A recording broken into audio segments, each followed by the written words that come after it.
Ghetto superstar. We saw your video. Good to see you back. You've been missed in a community by quite a few. Or is that just a quick video and we'll see you again 8 months from now? That's no diss. We've done that shit too. Business is business. We got like Aztec doing entire hangouts on us while we're grown motherfuckers work in our company. Have no idea the kids talking about us for ages. Crying for attention and help. We'll get to our fan who's in love with us if someone requests it. Because we're a request channel and it ain't personal to the players. If we ain't asked we don't do. If someone requests we break down his tiny mind and explain how disarmament works, it'd be our pleasure to show how dumb he is. Other than that we don't answer to the mentally ill. We know he needs some AdSense nickels. He's already talking about picking corn out of 68's doo-doo. Obviously he's pretty hungry. He'll probably chop the kernel of corn up he got out of 68's dookie into 7 pieces. He can have 1 piece per day for dinner for an entire week. He seems pretty poor. And he's scared of our guns. Good thing is done with us. Seems he lives in the ghetto and the cops are always pulling guns on him for no reason.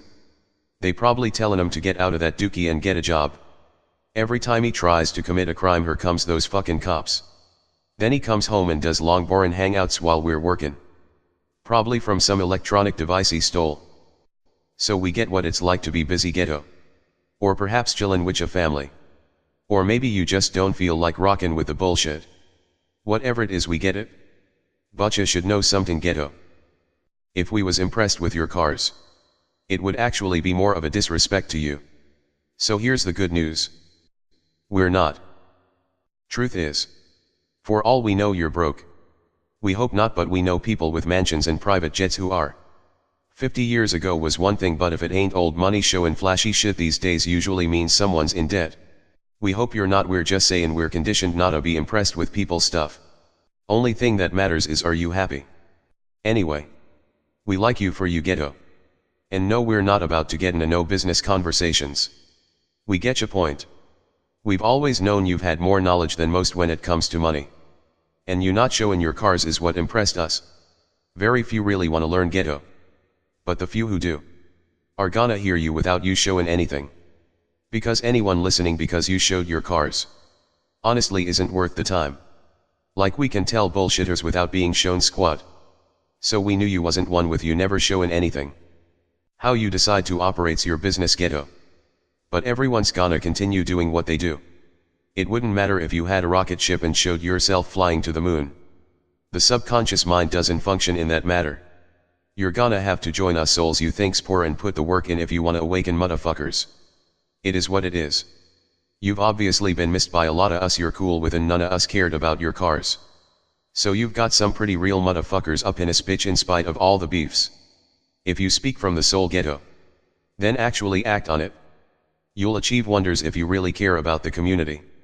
Like if you just said, I wish you guys wouldn't fight and we work together. We could achieve wonders. And make some money because what we're making squat compared to what we could. That would be dope. Next. To the boxing librarian. We want to get this message out. And no, it's nothing deep, y'all. We've seen a few talking about this. Zone and Jeff Cotto was the first. Naturally there's Sean Newton, but Sean talks about everyone. They call him the cop, but he's just the boxing channel's news guy to us. Nah, don't get it twisted.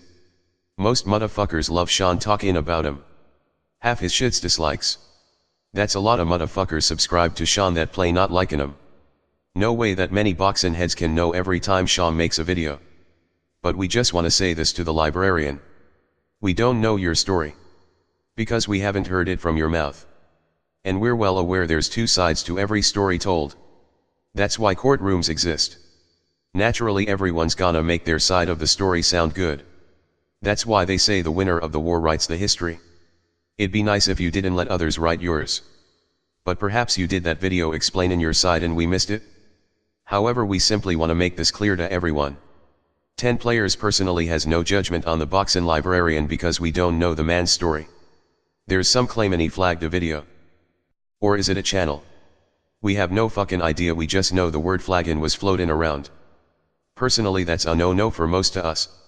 Now there's a commenter going around as bumbling cop or something like that. We don't know if that's the librarian or not. Buddy's saying he didn't flag anyone while others are saying he didn't blah blah blah. We have no idea. For now we're just letting everyone know we don't rocks with flagging. Nor we gonna judge everyone who does. But over an opinion or boxing, that ain't our thing. Nevertheless, since we don't know the librarian story, we can't judge it. Now we made it clear more than once that we're cool with lots of motherfuckers that have beef. So we're letting the librarian know. Because someone says something about ya in a video, and we comment asking what happened, doesn't mean we have an issue and judgment on you. If we're not talking negative about you, then we don't.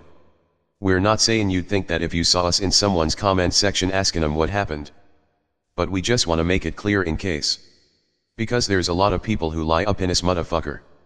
We've never had any issues with you, and you've sent us stuff before we appreciate it. We tend to remember that kinda thing. And there's guys around here that seem to think if you comment in the section of someone they don't rocks with you, the enemy. So we're just making it clear to the librarian. We don't think he's that shallow, but yo, you gotta make sure, because there's way too much confusion going on these days. Personally, we think the librarian's a massive fucking loss and we wish he'd return. We told the librarian before he was worth money. It was never the so-called big channels we was interested in if we ever wanted to engage in boxing fun and business. It was the ghetto superstars, the boxing librarians and the round table and EJ lives. That big channel stuff's actually silly to us. There's motherfuckers with channels with millions of subscribers on YouTube. So ain't no big fucking channels in boxing. That should be cracking us up. We got a friend in another community been asking us to make a channel there for over a year now. Over one video he saw us do on another one of our channels. We won't be divulging what buddy been telling us. He gonna shout us out 50,000 subscribers in a week. He's got over 1 million, and those subscribers don't play when he gives us word. They actually subscribe.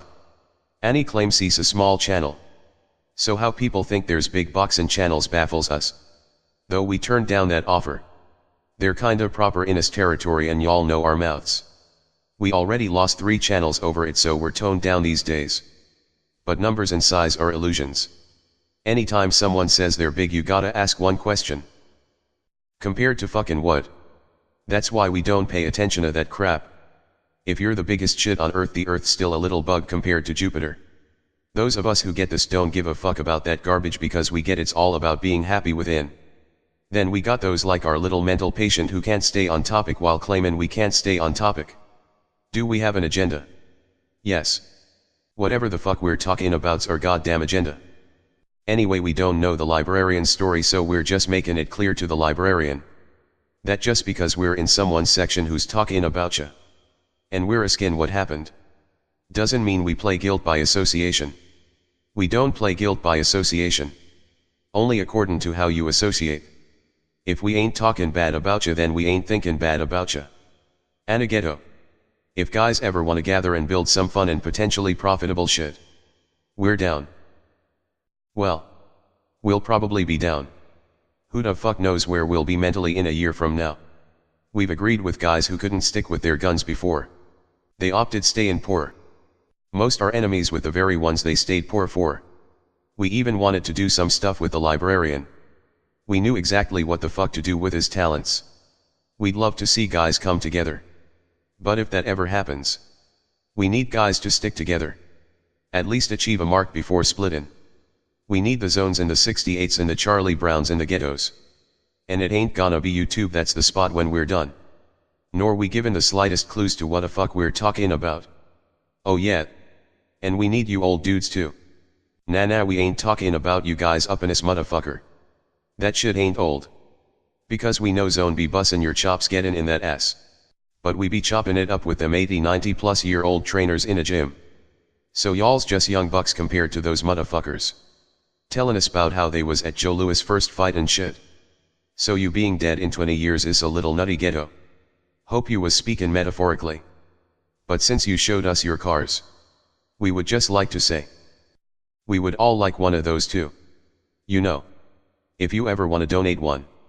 Nah, not no used one, stop being cheap, ghetto. And now, ghetto, since you showed us your cars, we're gonna show you what we have. We're gonna show you our house. You ready? Cool.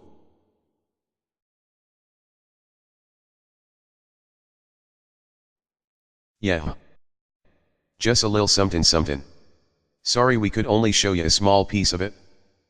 And until our next one. Peace. We're out.